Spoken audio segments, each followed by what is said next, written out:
नमस्कार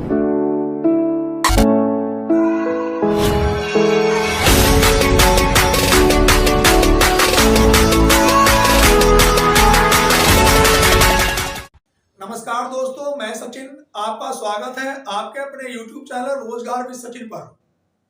तो प्रिय छात्रों, आज जो हमारा लेक्चर होगा मैथ की क्लास होगी और मैथ में लेक्चर होगा एलसीएम एचसीएफ, लैसे और मैसे।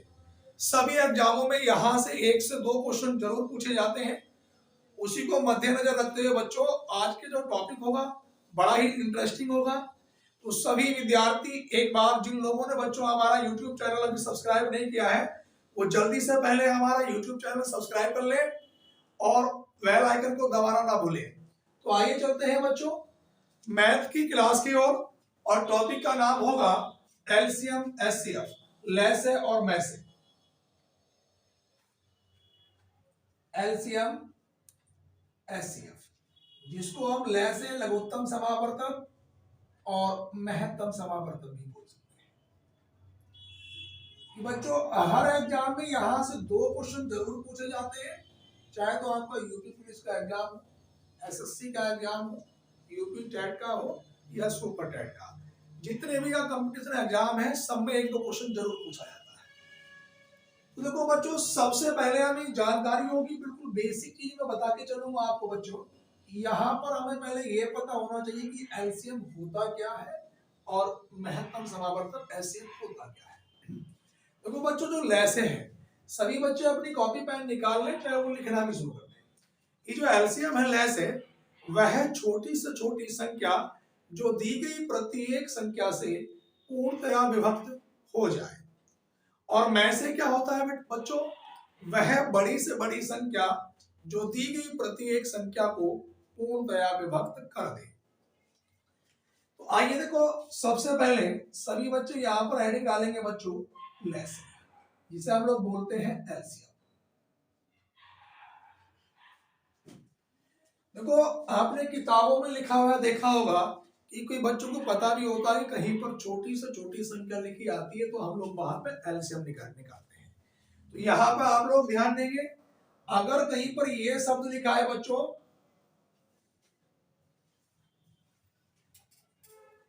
छोटी से छोटी, या कहीं पर कॉमन आगे शब्द आया जो, जिसे या जहां, क्योंकि ये सारी चीजें आपको किसी बुक में लिखी हुई नहीं मिलेगी बच्चों। कहीं पर अगर ये छोटी से छोटी, तो सभी बच्चों को पता है। अगर कहीं पर छोटी से छोटी, या कहीं पर जो, या जिसे, या जहां, अगर इन शब्दों का इस्तेमाल होता है बच्चों, तो वहां पर हम लोग क्या निकालते हैं, लैसे निकालते हैं एलसीएम, जिसे हम लघुत्तम समावर्तक बोलते हैं।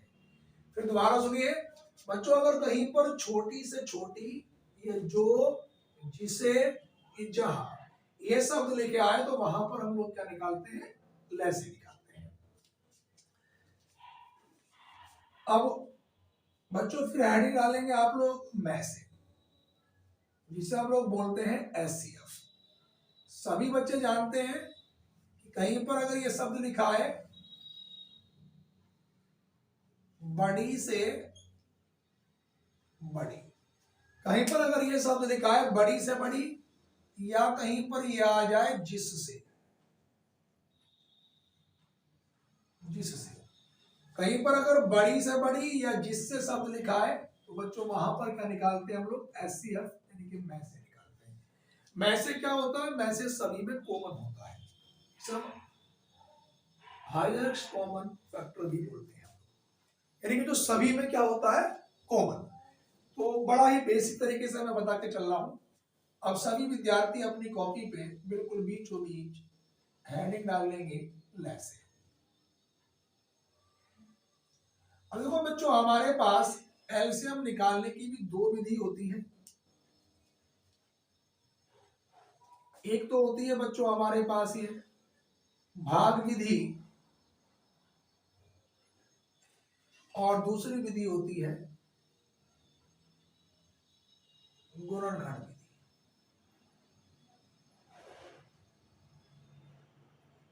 आपसे एग्जाम में ये नहीं पूछेगा कि आप भाग विधि से निकालें या बच्चों आप गुणनखंड विधि से निकालें, आपका आंसर सही होना चाहिए।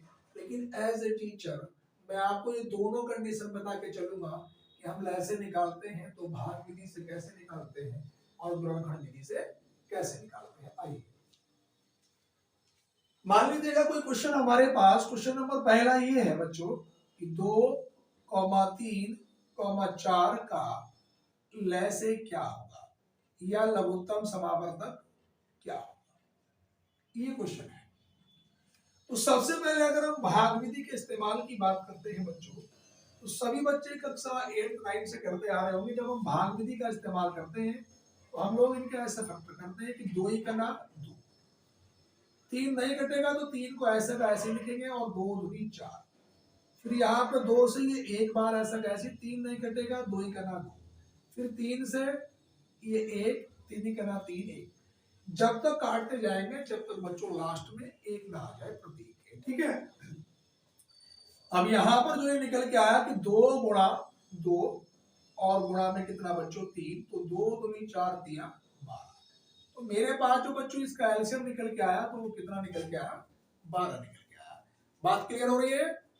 अब यहाँ पे ध्यान देंगे बच्चों, अब ये जो है हमारे पास, अगर मैं इसमें गुणनखंड विधि की बात करता हूं तो गुणनखंड विधि में आप लोग ध्यान देंगे, मैंने 2 लिखा, 2 के बच्चों मैंने फैक्टर किए तो 2 ही करना 2, उसके बाद 3 लिखा, 3 के फैक्टर किए तो 3 ही करना 3, 4 लिखा, 4 के फैक्टर करे बच्चों 2 दूनी 4। अगर मैं कहीं पर भी गुणनखंड विधि से बच्चों एलसीएम निकालता हूं लय से, तो यहाँ पर संख्या की अधिकतम पावर, अधिकतम घात लिखी जाती है। जैसे देखो ध्यान दो, यहाँ पे बच्चों 2 कितनी बार लिखा है, यहाँ पर 2 एक बार लिखा है, यहाँ पर 2 है ही नहीं, 3 कितनी बार लिखा है, एक बार, और यहाँ पे 2 कितनी बार लिखा है, 2। तो किसी भी लाइन में 2 अधिकतम कितनी बार है, तो बच्चों यहाँ पे कितनी बार है, 2 बार। तो यहाँ पे बच्चों मैंने लिखा 2 की पावर 2, क्योंकि अधिकतम कितनी बार है, 2 बार, गुणा 3 कितनी बार है, 3 तो ओनली एक ही बार है, और बच्चों 1 कितनी बार है, 1 गुणा में लिखे या ना लिखे, तो 2 की पावर 2 का मतलब बच्चों 4 और गुणा में 3, तो बच्चों ये मेरे पास कितना निकल के आया, 4 दिया 12। तो दोनों टेक्निक से जो आंसर निकल के आया बच्चों हमारे पास ये 12 ही निकल के आया। चाहे तो आप भाग विधि से करें बच्चों, चाहे आप गुणनखंड विधि से करें। मैं फिर कह रहा हूं, मैंने एज ए टीचर होने के नाते आपको दोनों तरीके बता दिए हैं। एग्जामिनर आपसे केवल आंसर पूछेगा और ज्यादातर हम इसी विधि का इस्तेमाल करते हैं, भाग विधि का। इसका एक तीसरा तरीका बड़ा बेहतरीन है निकालने का, लेकिन वो कंडीशन कब काम करती है, जब छोटी संख्याएं हो और वहां तक की आपको टेबल पता हो, पहाड़े पता हो।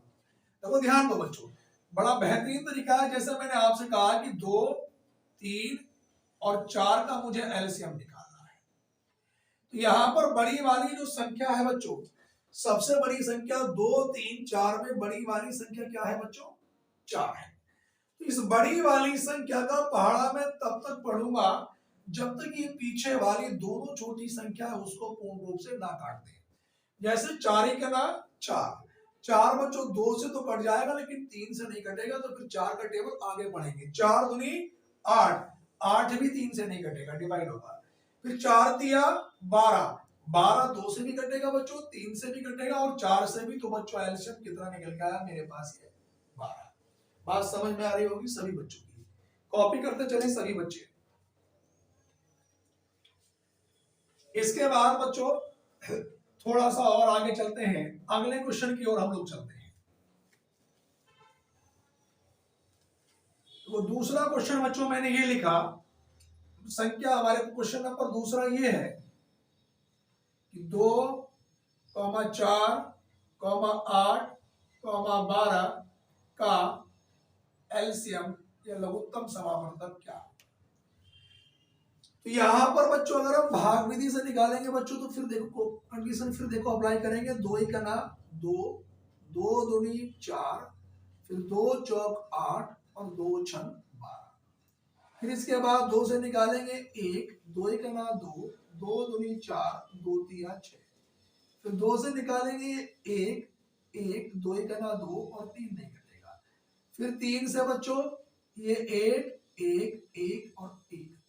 यहाँ पर 2 गुणा 2 गुणा 2 और गुणा में 3, 2 दूनी 4 दूनी 8 दिया, कितना निकल के आया बच्चों मेरे पास? एलसीएम 24।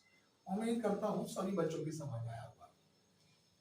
अगर बच्चों में इसको गुणनखंड विधि से करता तो 2 के मैं टुकड़े करता फिर बच्चों, 2 ही का नाम 2, 4 के फैक्टर करता 2 दूनी 4, 8 के फैक्टर करता बच्चों 2 दूनी 4 दूनी 8, 12 के फैक्टर करता 2 दूनी 4 तिया 12।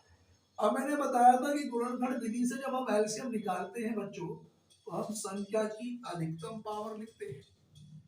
यहाँ पे बच्चों 2 कितनी बार आया? 1 बार। यहाँ पे 2 कितनी बार है? 2 बार। इसमें बेटा 2 3 बार, यहाँ 2, तो कम से कम 2 कितनी बार लिखा है? अधिकतम 3 बार। तो 2 की पावर कितना? 3। फिर देखो 3 आया, 3 इसमें नहीं है, इसमें नहीं है, इसमें नहीं, 3 अधिकतम कितनी बार है? 1 बार। और गुणा में 1 लिखे या ना लिखे। 2 की पावर 3 का मतलब 2 दूनी 4 दूनी 8, और 8 की मल्टीप्लाई 3 से करूंगा बच्चों तो ये 8 तिया कितना निकल के आया मेरे पास? 24। दोनों कंडीशन से सेम आंसर आता है। जो मैंने इसका तीसरा तरीका आपको बताया था अभी कि मेरे पास जो संख्याएं हैं बच्चों 2 4 8 और 12, मैंने कहा था कि अगर मुझे इसका एलसीएम निकालना है तो बड़ी वाली संख्या का हम टेबल जब तक पढ़ेंगे बच्चों जब तक कि पिछड़ी वाली दोनों तीनों संख्याएं पूर्ण रूप से उसे ना काट दें।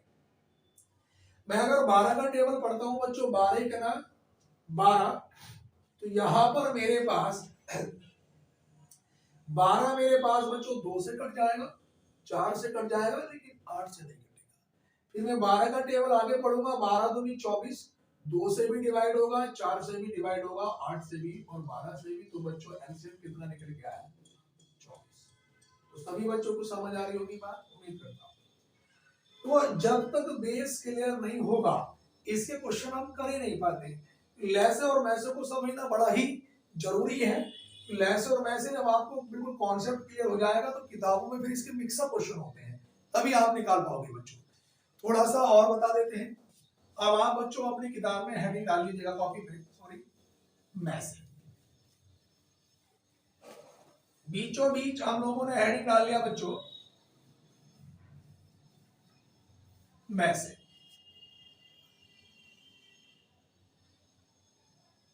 जिसे आप लोग बोलते हैं एचसीएफ, ठीक है। अब इसको भी निकालने की बच्चों दो ही विधि होती है। पहली वाली जो विधि होती है बच्चों ये होती है भाग विधि, और जो ये दूसरी वाली विधि है बच्चों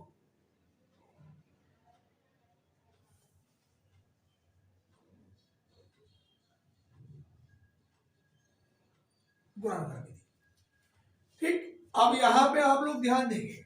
मान लीजिएगा कोई क्वेश्चन मेरे पास ये है पहला कि 7,14,21 का में से यानी कि महत्तम समावर्तक जिसे हम एचसीएफ बोलते हैं क्या होगा। यहां पे ध्यान देंगे, अगर मैं भाग विधि से बात करूंगा तो बेटा मैं इस 7 से 14 को डिवाइड करूंगा। देखो यहाँ पे 7 के पाड़े से 7 दूनी 14, तो ये किससे कटा? पूरा पूरा 14 से।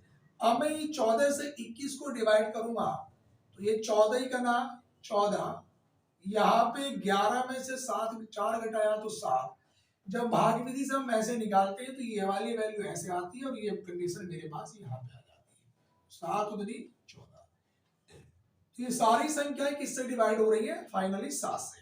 तो इनका जो मैसे होगा बच्चों वो कितना होगा? 7।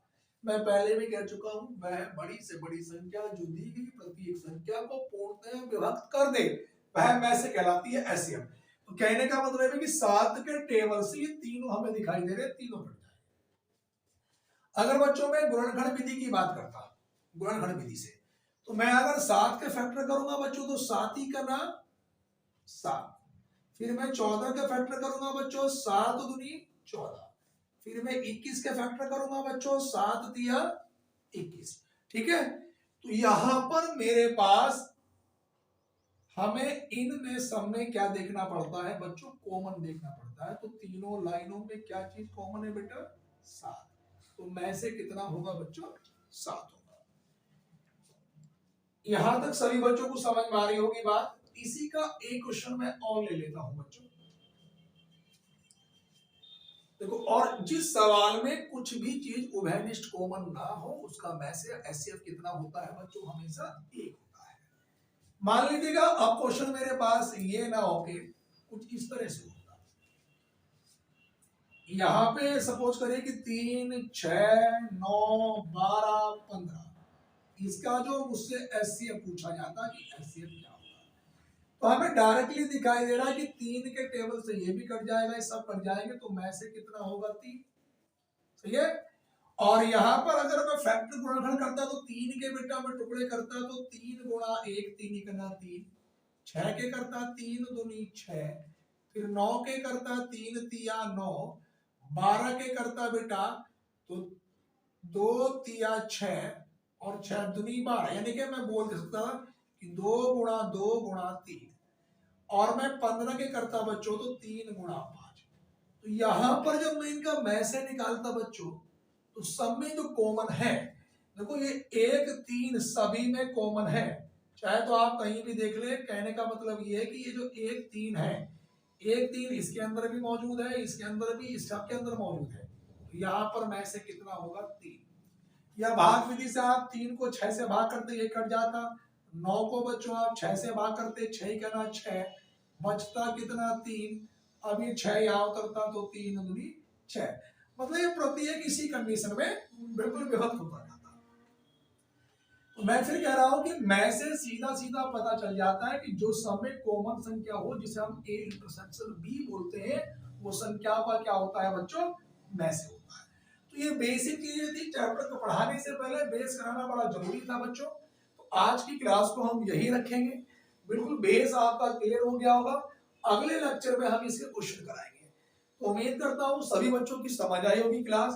तो बच्चों देखो, सबसे पहले तो जितने भी कैंडिडेट ने हमारे YouTube चैनल को सब्सक्राइब नहीं किया है, तो बच्चों सबसे पहले वो हमारे YouTube चैनल को सब्सक्राइब जरूर कर ले, ताकि वो वीडियो आप तक अगले बार पहुंच जाए।